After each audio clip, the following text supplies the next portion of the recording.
Hello students.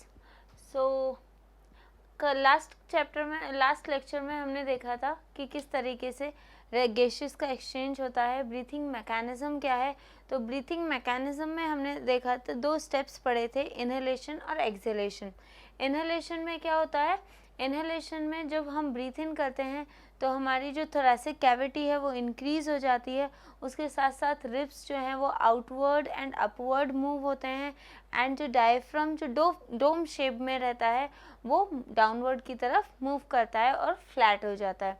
फिर हमने देखा था कि एक्सहेलेशन में क्या होता है। एक्सहेलेशन का मतलब जब हम ब्रीथ आउट करते हैं, जब हम एयर को बाहर छोड़ते हैं, तो जब हम ब्रीथ आउट करते हैं तो एयर जो है वो लंग्स से बाहर निकल जाती है, और बाहर निकलने के बाद जो लंग्स की वॉल्यूम होती है, जो थोरैसिक वॉल्यूम होती है, वो डिक्रीज़ हो जाती है और रिब्स जो है वो वापस अपनी पोजीशन पे रिलैक्स करने लग जाते हैं, एंड जो डायफ्राम जो फ्लैट हुआ था वो वापस अपवर्ड मूव करता है, उसके साथ साथ वो नॉर्मल डोम शेप का हो जाता है। फिर बाद में हमने देखा था मैकेनिज्म ऑफ गैसियस एक्सचेंज, किस तरीके से गैसेस जो हैं वो एक्सचेंज करती, उनकी गैसेस का एक्सचेंज होता है अल्वियोलाई से ब्लड वेसल्स में, ब्लड वेसल्स में सेल्स से। तो अब हम उसमें हमने क्या देखा था कि जब हम ब्रीथ इन करते हैं तो एयर जो है वो ट्रैकिया, ब्रोंक्यूल्स, ब्रोंकाई और अल्वियोलाई में एंटर करने के बाद वहाँ पे ऑक्सीजन का कॉन्सेंट्रेशन ज़्यादा हो जाता है, और ऑक्सीजन का कॉन्सेंट्रेशन ज़्यादा होने की वजह से वो इजीली डिफ्यूज़ हो जाता है ब्लड वेसल्स में, एंड ब्लड वेसल से वो फिर डिफ्यूज़ होता है सेल्स में। सेल्स में ऑक्सीजन जो है वो ऑक्सीडाइज कर देता है फूड को, और जब भी जो भी मेटाबॉलिक एक्टिविटीज़ होती हैं, तो जब प्रोडक्ट्स निकलते हैं तो उनमें से कार्बन डाइऑक्साइड जो गैस होती है, जो एयर होती है, वो काफ़ी हद तक उसका कॉन्सेंट्रेशन बढ़ जाता है। तो डिफ्यूजन में एक ही बात हमने पढ़ी है अब तक कि हायर कॉन्सेंट्रेशन से लोअर कॉन्सेंट्रेशन की तरफ मूवमेंट होना। तो वहाँ से कार्बन डाइऑक्साइड जो है वो ब्लड में डिफ्यूज़ हो जाती है सेल्स से, फिर ब्लड से अल्वियोलाई में डिफ्यूज़ हो जाती है, एंड अल्वियोलाई से फिर बाद में ट्रैकिया, ब्रांकियल्स और इन सब के थ्रू, नॉस्ट्रल्स के थ्रू बाहर निकल जाती है। तो ये सब हमने देखा था कि किस तरीके से गैसियस एक्सचेंज का मैकेनिज्म होता है, ब्रीथिंग का मैकेनिज्म होता है। अब आज हम बात करने वाले हैं कंट्रोल ऑफ रेस्पिरेशन की, एंड साथ के साथ सेलुलर रेस्पिरेशन की।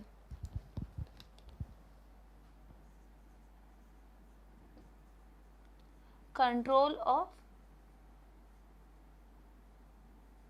Respiration, okay. सो अगर हम कंट्रोल ऑफ रेस्पिरेशन की बात करें तो किस तरीके से रेस्पिरेशन जो है वो कंट्रोल होता है, ठीक है। यूजुअली हम रेस्पायर करते हैं, एक नॉर्मल ह्यूमन बीइंग रेस्पायर करता है 15 to 18 टाइम्स पर मिनट। 1 मिनट में वो 15 to 18 टाइम्स रेस्पायर कर लेता है, ये नॉर्मल ब्रीथिंग है, राइट। तो उसको कंट्रोल कैसे करते हैं, कौन कंट्रोल करता है हमारी ब्रीथिंग को, हमारी रेस्पिरेशन को? तो that is receptor centre in medulla oblongata. Respiration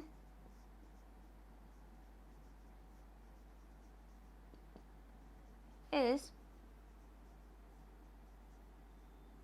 controlled by receptor center in medulla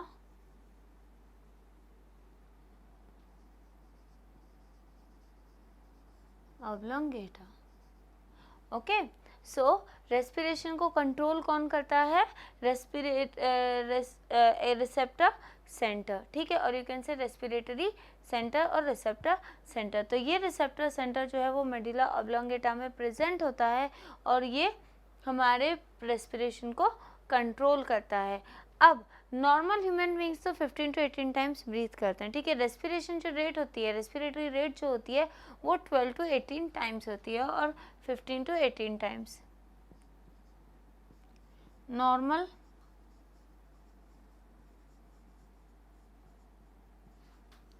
respiratory rate is 15 to 18 times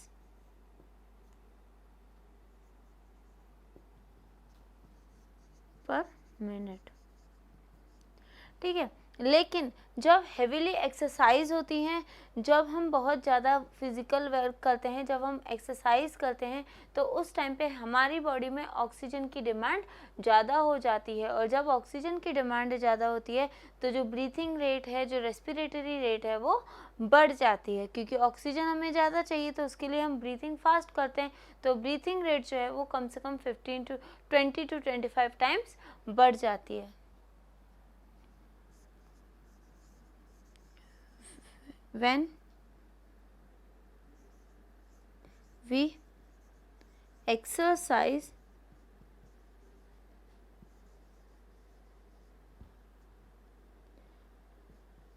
heavily, respiratory rate increases 20 to 25 times. Okay तो इसमें होता क्या है, कंट्रोल ऑफ रेस्पिरेशन कैसे होता है, मेडुला ऑब्लोंगेटा जो कि हमारे ब्रेन का एक पार्ट है, तो उस मेडुला ऑब्लोंगेटा में एक रिसेप्टर सेंटर होता है जो हमारी रेस्पिरेटरी रेट को कंट्रोल करके रखता है, जो हमारे रेस्पिरेशन को कंट्रोल करके रखता है।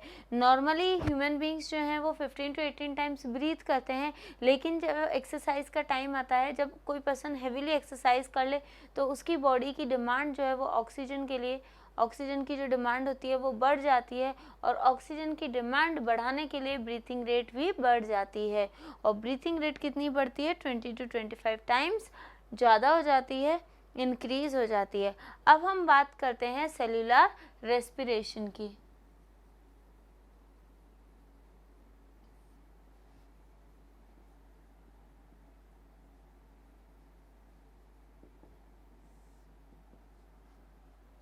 ओके अब हम किसकी बात करेंगे, सेल्यूलर रेस्पिरेशन की। तो सेल्यूलर रेस्पिरेशन है क्या, स्टार्टिंग में हमने पढ़ा था types of respiration, right, internal respiration, sorry external respiration, internal respiration and cellular respiration, right. Cellular respiration में हमने क्या पढ़ा था, oxidation of food materials in the cell, oxidation of food in the cell. So what is cellular respiration? जब food cell के अंदर oxidise हो जाता है तो उसे हम क्या कहते हैं, सेल्यूलर रेस्पिरेशन। अब सेल्यूलर रेस्पिरेशन जो है वो 3 स्टेप्स में होता है। सबसे पहले है glycolysis,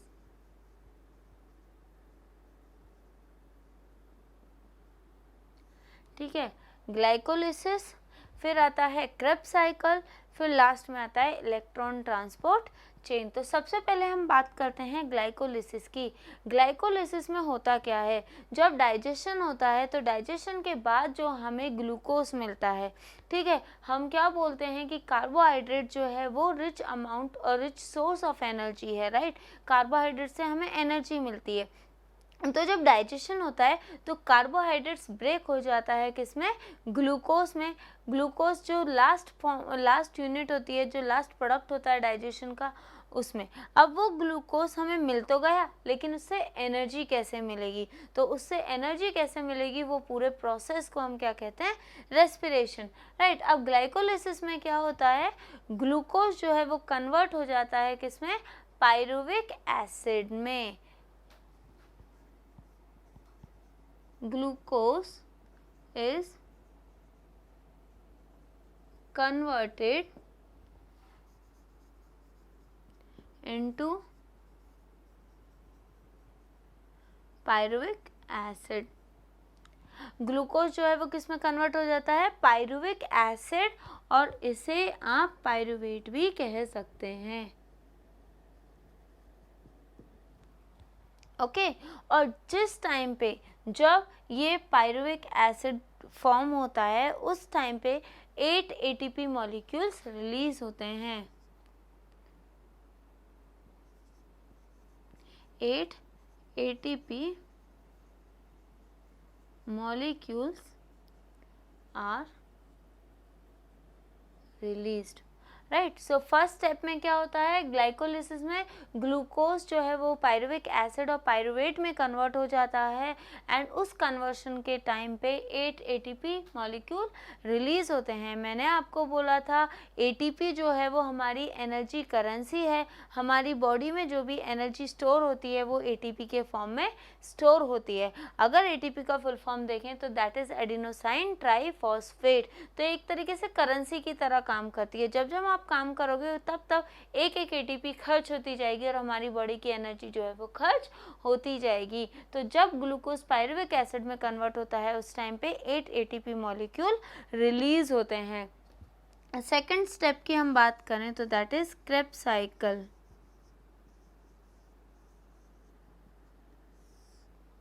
Krebs cycle is another step. तो क्रेब्स साइकिल में होता क्या है, क्रेब्स साइकिल में जो पायरुविक एसिड है वो क्रेब्स साइकिल के थ्रू क्या रिलीज करती है, carbon dioxide and water releases carbon dioxide and water. And इसके साथ साथ क्रेब्स साइकिल में पायरुविक एसिड जो है वो एक साइकिल है जिसमें पायरुविक एसिड जो है क्या रिलीज करते, साइकिल में जो रिलीज होते हैं, जो प्रोडक्ट्स रिलीज होते हैं वो क्या है, कार्बन डाइऑक्साइड एंड वाटर। इसके साथ साथ क्रेब्स साइकिल में जो एटीपी रिलीज होती हैं दोज आर 24 एटीपी। कितने एटीपी रिलीज होते हैं, 24 एटीपी।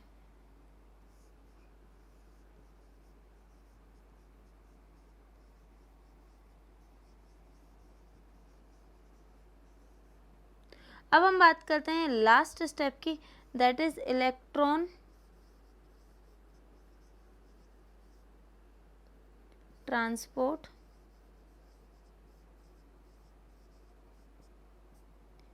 चेन। ओके, किसकी बात करते हैं, इलेक्ट्रॉन ट्रांसपोर्ट चेन। तो अगर अब हम इलेक्ट्रॉन ट्रांसपोर्ट चेन की बात करें तो इस स्टेप में वाटर मॉलिक्यूल्स रिलीज होते हैं।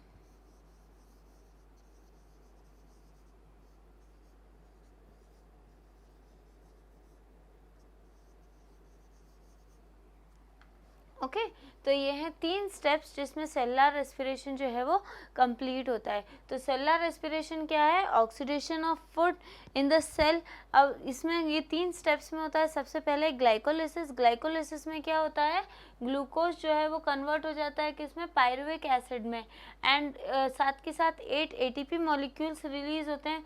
उसके साथ साथ क्रेब्स साइकिल जो है वो किसमें वो क्या करती है, carbon dioxide and water release करती है, उसमें 28 एटीपी रिलीज होते हैं। एंड इलेक्ट्रॉन ट्रांसपोर्ट चेन में कोई एटीपी रिलीज नहीं होता है, इसमें सिर्फ और सिर्फ वाटर मॉलिक्यूल्स जो हैं वो रिलीज होते हैं।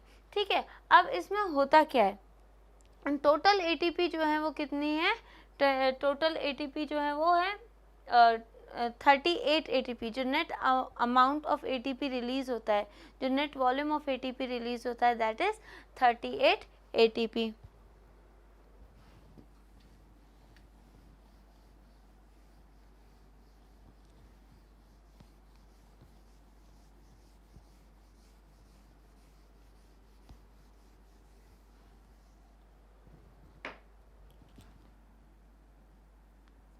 net amount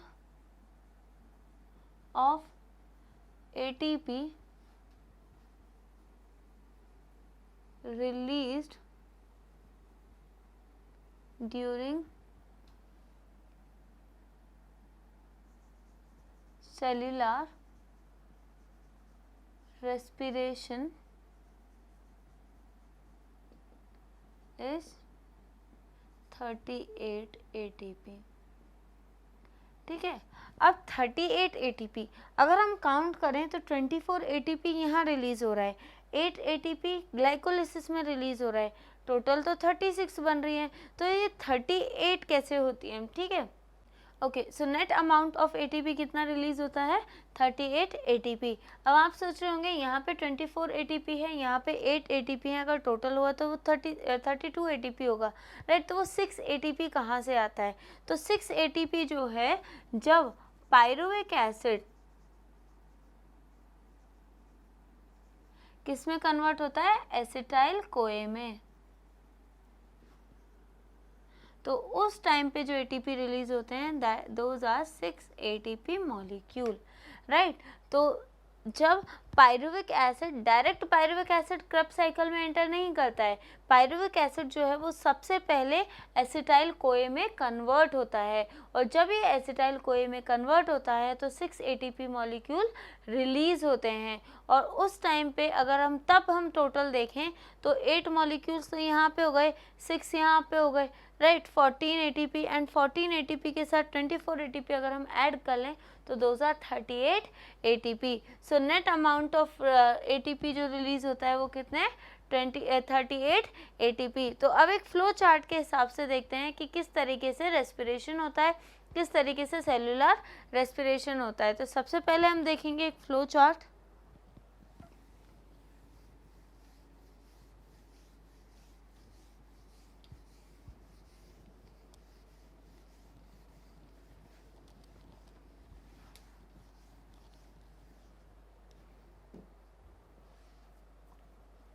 ओके, फूड जो है वो किस में कन्वर्ट हो जाता है?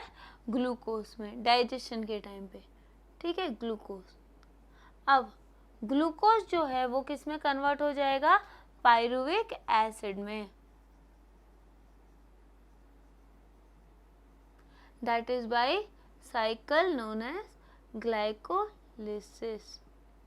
ओके, पायरुविक एसिड में कन्वर्ट हो जाता है और उस साइकिल को हम क्या कहेंगे? ग्लाइकोलिसिस। और उस टाइम पे जो एटीपी रिलीज होते हैं वो कितने होते हैं? 8 एटीपी। अब यहाँ पे क्या होता है?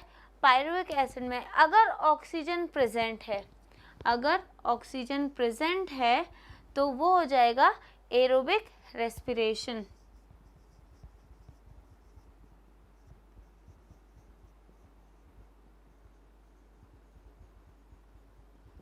एंड अगर ऑक्सीजन एब्सेंट है तो दैट बिकम्स एनएरोबिक रेस्पिरेशन।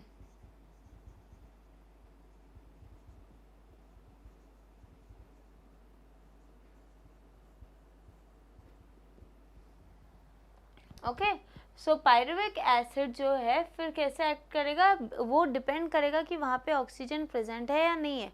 अगर ऑक्सीजन प्रेजेंट है तो दैट इज एरोबिक रेस्पिरेशन। अगर ऑक्सीजन एब्सेंट है तो दैट इज एनएरोबिक रेस्पिरेशन। तो एरोबिक रेस्पिरेशन में क्या होता है? पायरुविक एसिड एसिटाइल कोए में कन्वर्ट हो जाती है तो वो कहाँ पे जाएगा? Krebs cycle. और क्रेब्स साइकिल में कितने एटीपी रिलीज होंगे? 24 एटीपी। एंड जो प्रोडक्ट क्रेब्स साइकिल में निकलेगा that is CO2 plus H2O and 24 ATP, right. And अगर एनारोबिक रेस्पिरेशन हुआ तो वो यीस्ट उसको किस तरीके से रेस्पायर करेगा? वहाँ पे जो प्रोडक्ट निकलेगा pyruvic acid say that is C2H5OH, जिसे हम क्या कहते हैं? अल्कोहल और ethanol plus 2 ATP plus CO2, ठीक है। तो अगर पायरुविक एसिड ऑक्सीजन की प्रेजेंस में रेस्पायर करता है, ऑक्सीजन की प्रेजेंस में ब्रेक होता है तो वो एरोबिक रेस्पिरेशन हो जाएगा। अगर ऑक्सीजन के एब्सेंस में ब्रेक होता है तो वो एनारोबिक रेस्पिरेशन हो जाएगा। यहाँ पे एरोबिक रेस्पिरेशन में क्रेब्स साइकिल होगी जिसमें जो प्रोडक्ट्स निकलेंगे that is carbon dioxide, water molecule and 24 ATP। Whereas anaerobic respiration में निकलेगा ethanol, 2 ATP molecule and carbon dioxide. तो इस तरीके से जो है वो पूरा सेलुलर रेस्पिरेशन यहाँ पे होगा। और हमारी बॉडी में जो रेस्पिरेशन होता है दैट इज एरोबिक रेस्पिरेशन, क्योंकि हमारी बॉडी में ऑक्सीजन जो है वो बहुत ही इम्पॉर्टेंट रोल प्ले करता है। अब इसके साथ साथ हम कुछ टर्म्स पढ़ते हैं जैसे कि tidal volume. What is this tidal volume?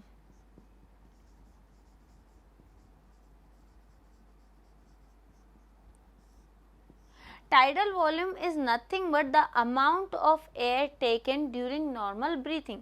The amount of air lungs take or lungs breathe during normal breathing. So the volume of air taken by the lungs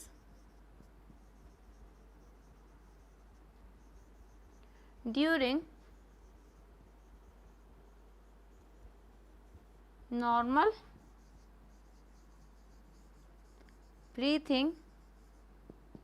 okay, तो नॉर्मल ब्रीथिंग के time पे जो हमारे lungs जितने amount का oxygen ले लेते हैं, जितने अमाउंट की एयर उसमें कैरी करते हैं, that is known as tidal volume, और वो कितनी होती है 500 ml। ठीक है, कितनी हो सकती है 500 ml। नेक्स्ट हम बात करेंगे रेस्पिरेटरी कोशेंट।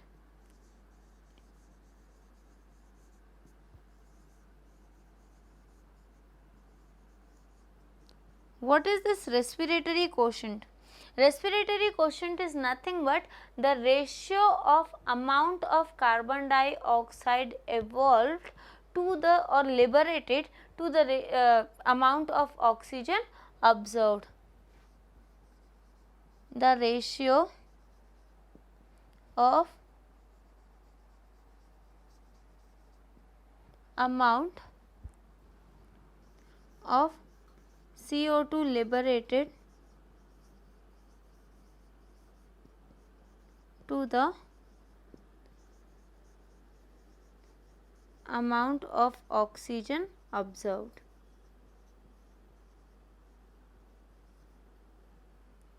ठीक है, so that will be RQ is equal to CO2 liberated by oxygen observed। इसमें होता क्या है RQ में, रेस्पिरेटरी कोशेंट में ये एक रेशियो है जिसमें हम जितना अमाउंट का कार्बन डाइऑक्साइड लिबरेट करते हैं, रिलीज करते हैं, एंड जितने अमाउंट का ऑक्सीजन हम इनटेक करते हैं। ठीक है, जितने अमाउंट का ऑक्सीजन हम ऑब्जर्व करते हैं। So it is nothing but the ratio of amount of carbon dioxide liberated to the ratio to the amount of oxygen observed. Right, so यहाँ पे ये चैप्टर कंप्लीट होता है। एक बार फिर से रिवीजन करते हैं पूरे चैप्टर का कि आज हमने क्या क्या किया था, आज हमने क्या क्या पढ़ा था। सो सबसे पहले हमने देखा था कि रेस्पिरेशन जो है वो किससे कंट्रोल होता है। तो हमारे ब्रेन में मेडुला ऑब्लोंगेटा एक ब्रेन का पार्ट है जिसमें रिसेप्टर सेंटर प्रेजेंट होते हैं, और वो रिसेप्टर सेंटर जो है वो रेस्पिरेशन को कंट्रोल करते हैं। उसके बाद हमने देखा सेलुलर रेस्पिरेशन। सेलुलर रेस्पिरेशन का मतलब है oxidation of food in the cell. तो जब फूड ऑक्सीडाइज होता है उस टाइम पे कुछ स्टेप्स होती हैं, तो वो स्टेप्स के थ्रू पूरा फूड जो है वो पूरा प्रोसेस जो है सेलुलर रेस्पिरेशन का होता है। तो दो स्टेप्स आर, सबसे पहले देखा था हमने ग्लाइकोलिसिस। ग्लाइकोलिसिस में क्या होता है, जो ग्लूकोज होता है वो पायरुविक एसिड में कन्वर्ट हो जाता है और उस टाइम पे 8 ATP रिलीज होते हैं। अगर वो ऑक्सीजन की प्रेजेंस में है फिर पायरुविक एसिड जो है वो क्रेब्स साइकिल में एंटर करता है। क्रेब्स साइकिल क्या है, जहाँ पे कार्बन डाइऑक्साइड और वाटर रिलीज होते हैं with high amount of energy. तो यहाँ पे 24 ATP रिलीज होते हैं and that respiration is known as aerobic respiration. लेकिन यहाँ पे 24 एंड 8 तो 32 होते हैं, तो वो 6 ATP मॉलिक्यूल्स कहाँ गए।